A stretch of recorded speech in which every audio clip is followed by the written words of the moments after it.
तो हम लोग मैथमेटिकल एक्सपेक्टेशन 2 में बाइवेरिएट डिस्ट्रीब्यूशन पढ़ रहे थे। हमने इससे पहले वाले वीडियो में यहाँ पर एक थ्योरम प्रूव किया था, that is if X and Y be independent random variables then rho of X comma Y is equal to 0। अगर एक्स एंड वाई दोनों इंडिपेंडेंट रैंडम वेरिएबल्स होता है देन दोनों का जो कोरिलेशन कोएफिशिएंट होगा दैट इज इक्वल टू हमें 0 मिलेगा। तो आज हम लोग इस थ्योरम का जो कॉन्वर्स है उसको प्रूव करेंगे। Okay, so converse of this theorem, इसका जो डेफिनेशन होगा converse, that is if correlation coefficient of x and y that is rho of x comma y equals to 0 होता है देन हमें शो करना होगा यहाँ पर x एंड y दोनों इंडिपेंडेंट रैंडम वेरिएबल्स होंगे, both are independent random variables. Okay, तो इसको हम प्रूव करेंगे। तो अभी प्रूफ में हम लोग बोल सकते हैं the above theorem may or may not be true.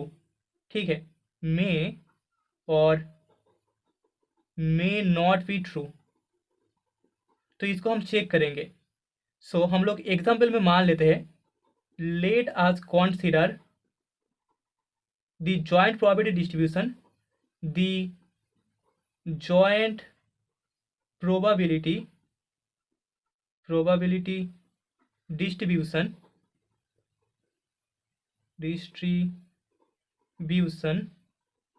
of two discrete random variables। ठीक है, हमारे पास दो डिस्क्रीट रैंडम वेरिएबल्स है एक्स एंड वाई, उनका जो जॉइंट प्रोबेबिलिटी डिस्ट्रीब्यूशन है उसको हमने मान लिया है। Okay, two discrete random variables x and y are given by, that is given by probability of x equals to 0 y equals to 0। इस पॉइंट पर हमें 1/4 मिलेगा। probability of x equals to 1 y equals to 0 is equals to 1/4। probability of x equals to -1 y equals to 0 equals to 1/4 and probability of x equals to 0 y equals to 1 is equals to 1/4। ठीक है, तो अभी joint distribution के बाद इनका जो marginal distribution हमें मिलेगा दैट इज देन हम लोग बोल सकते हैं the marginal distribution of X and Y, distribution of X and Y are given by probability of x equals to 0 is equals to half, probability of x equals to 1 is equals to 1/4, probability of x equals to -1 is equals to हमें 1/4 ही मिलेगा। probability of y equals to 0 के लिए 3/4 होगा। probability of y equals to 1 में भी हमें 1/4 मिलेगा। Okay, so these are the marginal distributions of x and y। now यहाँ पर हमें mx that is the mean of x, expectation of x equals to मिल जाएगा summation I equals to -1 to 1 I probability of x equals to 1 x equals to I। okay, so that is equals to हमें -1 probability of x equals to -1 plus 0 into probability of x equals to 0 plus 1 into probability of x equals to 1 मिल जाएगा।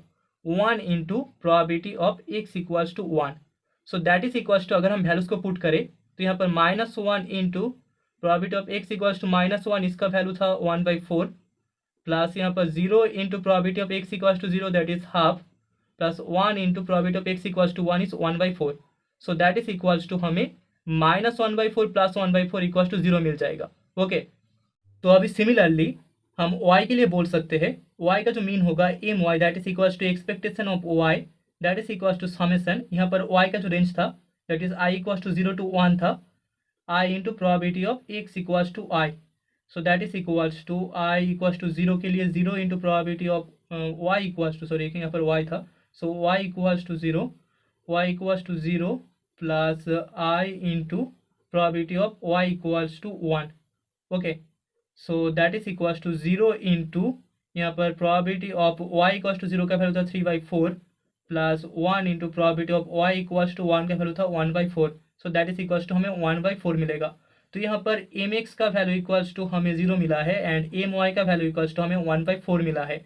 सो expectation of X and Y that is equals to हमें मिल जाएगा summation I equals to -1 to 1 and summation j equals to 0 to 1 i product j probability of x equals to i y equals to j. ठीक है, दोनों का joint probability. So that is equals to 0 into 0 into probability of x equals to 0 comma y equals to 0 plus 1 into 0 into probability of x equals to 1 y equals to 0 plus -1 into 0 into probability of x equals to -1 y equals to 0 plus 0 into 1 into probability of x equals to 0 y equals to 1। ठीक है, तो यहाँ पर हम लोग देख सकते हैं सभी के साथ 0 मल्टीप्लाई है, तो यहाँ पर expectation of X and Y equals to हमें 0 मिल जाएगा। सो देयरफॉर हम बोल सकते हैं हमें पता है covariance of X and Y is equals to expectation of X and Y minus expectation of X into expectation of Y. अभी दैट इज इक्वल्स टू हमें 0 मिल जाएगा। सो हम बोल सकते हैं यहाँ पर rho of X comma Y equals to 0 होगा। ठीक है, rho of X comma Y that is correlation coefficient that is equals to हमें पता है covariance of X and Y divided by sigma X into sigma Y होता है, जहाँ पर हमें प्रोवाइडेड होता है sigma X and sigma Y दोनों का वैल्यू 0 से बड़ा होगा। तो यहाँ पर दैट इज इक्वल्स टू, क्योंकि covariance of X and Y equals to 0 है, तो यहाँ पर rho of X comma Y equals to हमें 0 मिल जाएगा। ठीक है, तो यहाँ पर rho of X comma Y का वैल्यू 0 हो रहा है, लेकिन यहाँ पर हम लोग देख सकते हैं but probability of x equals to 0 Y equals to 0 that is equals to हमें गिवन था 1/4 that is equals to probability of x equals to 0 into probability of Y equals to 0 that is equals to probability of x equals to 0 का value था half and Y equals to 0 का value था 3/4 that is equals to 3/8। तो यहाँ पर दोनों equal नहीं हो रहा, 1/4 इज नॉट इक्वल टू 3/8, तो यहाँ पर probability of X equal to 0 comma Y equal to 0 is not equal to probability of X equal to 0 and probability of Y equal to 0।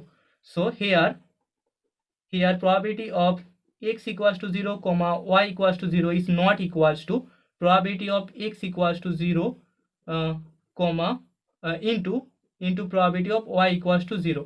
ठीक है, सो देयरफॉर हम बोल सकते हैं therefore the variables the random variables x and y are not independent